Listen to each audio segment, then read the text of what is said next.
स्थायी सदस्यता है, वीटो पावर का महत्व क्या है।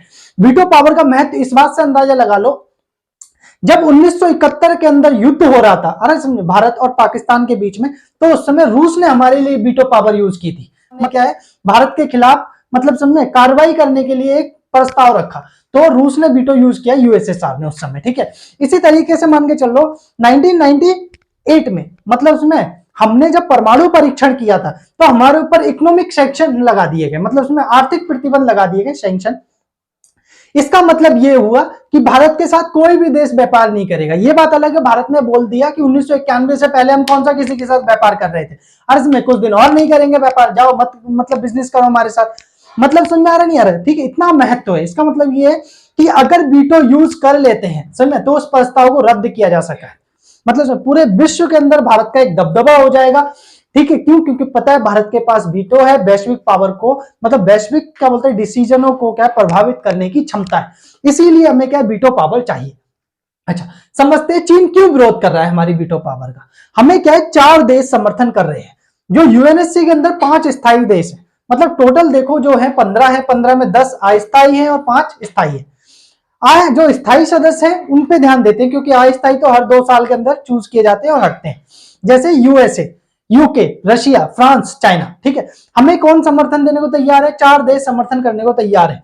नेक्स्ट नंबर में यूके और फ्रांस, तो जो G4 के देश है उन चारों को समर्थन देने को तैयार है। ठीक है, यूएसए भी समर्थन कर रहा है, मैं रूस भी, चाइना विरोध कर रहा है। तो चाइना क्यों विरोध कर रहा है? एक तो वैश्विक प्रतिद्वंदता, इसका कारण यह है कि भारत जो है अपने आप को क्या है चीन से एक प्रतिद्वंदी मानकर चलता है कि भाई चीन है जो क्या है हमें मतलब जिसको हमें हराना है। क्यों हराना है? क्योंकि इसकी वजह यह है हमारी जो जियोपॉलिटिकल कंडीशन है, मतलब उसमें हमें क्या है एक मतलब क्या बोलते हैं बॉर्डर डिस्प्यूट है, मतलब उसमें चाइना और इंडिया के बीच में, और इसका इंपैक्ट ये पड़ रहा है कि चाइना क्या है हमारे जो क्या बोलते हैं बॉर्डर है उसके ऊपर एग्रेशन कर रहा है, अरजमेनिया, और उसको कंट्रोल कर रहा है, मतलब उसमें वो धीरे धीरे उन पर कब्जा करता जा रहा है। और ये क्या है एक बड़ी समस्या बनी हुई है, जिससे पता चलता है आगे जाकर कभी भी चीन के साथ युद्ध होने के भी चांसेस लगते हैं।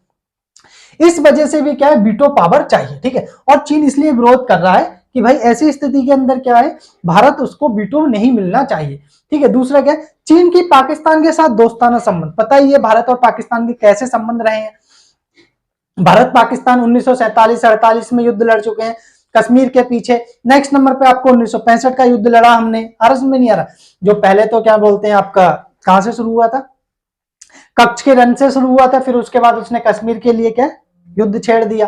फिर 1971 हमने बांग्लादेश को आजाद कराया, क्योंकि बड़े पैमाने पर लोग भारत में आ रहे थे। ठीक है, फिर उसके बाद उसने क्या 1999 का युद्ध लड़ा था। 1971 के बाद पाकिस्तान जान गया कि भारत से क्या है अब जीता नहीं जा सकता, मतलब उसमें इसीलिए उसने क्या है हमारे खिलाफ टेररिज्म को प्रमोट करना शुरू कर दिया, समझे नहीं है, यानी जिसे कहते हैं प्रॉक्सी वॉर, छंद युद्ध क्या है छेड़ने शुरू कर दिए।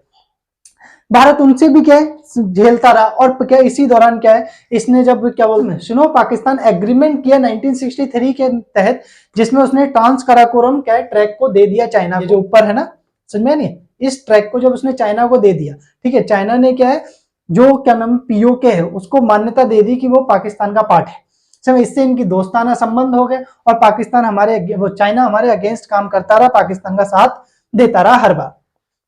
तो इससे ये पता चल गया होगा कि भाई चीन हमारा विरोध क्यों कर रहा है। नेक्स्ट नंबर, अब ये भी समझ लो कि चीन क्यों लंबे समय तक नहीं रोक पाएगा। इसका कारण ये है कि भारत के जो प्रयास हुए हैं, एक तो G4 की स्थापना हुई कब 2005 में, जिसमें 4 देशों ने मिलकर एक दूसरे का समर्थन किया, जो इस समय क्या है विश्व की कोई आर्थिक ताकत है कोई सैन्य ताकत है। जैसे भारत क्या है सैन्य और आर्थिक दोनों है, भारत 5वीं महाशक्ति है इकोनॉमिक अर्थ में, और सेना के मामले में क्या है ग्लोबल फायर पावर इंडेक्स के थ्रू देखें तो 4थी सबसे बड़ी आर्मी है, समझे, पावर के मामले में। अगर सैन्य बजट के मामले में देखें तो 3री सबसे बड़ी आर्मी है। ठीक है, नेक्स्ट हमें जर्मनी, जापान और आपका ब्राजील हो गया। ठीक है, इनका उद्देश्य क्या है, इनका उद्देश्य है G4 देशों को यूएनएससी की स्थायी सदस्यता दिलाना, और 2 अफ्रीकन कंट्रियों को भी शामिल करना, जिससे अफ्रीका का भी क्या किया जा सके प्रतिनिधित्व किया जा सके।